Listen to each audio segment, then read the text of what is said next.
চারিদিকে তেলের হাহাকার, পানির হাহাকার কথা আমরা শুনেছি সবাই, কিন্তু এটা নতুন একটা হাহাকার, তাই না? আমাদের জীবনের নতুন একমাত্রা যোগ হলো তেল নাই। তেল নাই, জীবনের প্রতিটি জায়গায় আমাদের তেলের স্পর্শ ছড়িয়ে আছে।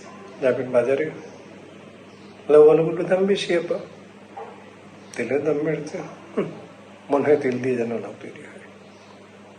উপরে উঠবেন, দাম বেশি, স্যার তেল পাই না। কেন পান না তা তো বলতে পারবো না।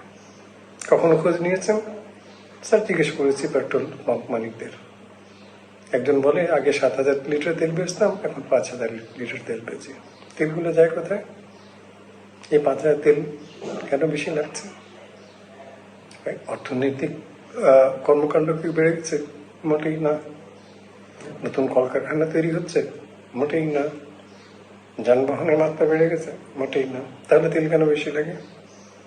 কেউ জানে না। অনেকে বলে হয়তো সিন্ডিকেট কাজ করছে, অনেকে বলে হয়তো কিছু গ্রুপ কাজ করছে, অনেকে বলে জাস্ট মানুষ মনের খেয়ালেই কিন্তু তেলগুলো নিচ্ছে। সিন্ডিকেট কিন্তু আমরা অনেক আগে থেকে চিনি। মনে আছে না সেই 22 পরিবারের কথা? সেখান থেকে যাত্রা শুরু, আজও চলছে। তারা নির্ধারণ করছে আমরা কি খাবো, কি পরবো, কত দামে কিনবো, কখন কিনবো অথবা কিনবো না। বাহ, চমৎকার, তাই না? আপনি বলবেন তাহলে তো আমরা সরকার তৈরি করেছি। সরকার কিসের জন্য? হ্যাঁ, সরকার আমরা তৈরি করেছি। সরকারকে আমরা ভোট দিয়ে এনেছি। সরকার তার কাজ করছে। যেমন ধরেন সরকার বলছে পর্যাপ্ত তেল আছে, অথচ তেল নাই। পর্যাপ্ত আইন আছে, পর্যাপ্ত প্রয়োগ আছে, সবই হচ্ছে, কিন্তু প্রয়োগটা কাদের জন্য? সাধারণ মানুষের জন্য, কিছু কিছু লোকের জন্য মোটেই না। আর আমরা দিব্যি আরামেই আছি। আমাদের যা চাপাবেন আমরা তাই বহন করে নেব, যা বলবেন আমরা তাই করে নেব। আমাদের ধৈর্য কিন্তু অসীম। অলিম্পিকে যদি ধৈর্য প্রবণিত কোনো পরীক্ষা হতো, নিশ্চিত আমরা গোল্ড মেডেল নিয়ে আসতে পারতাম। কিন্তু দুঃখের বিষয়, তাতে এই প্রতিযোগিতা অলিম্পিকে হয় না। আমরা কিছুই বলি না, সব মেনে নিই। এটা হচ্ছে মেনে নেওয়ার দেশ।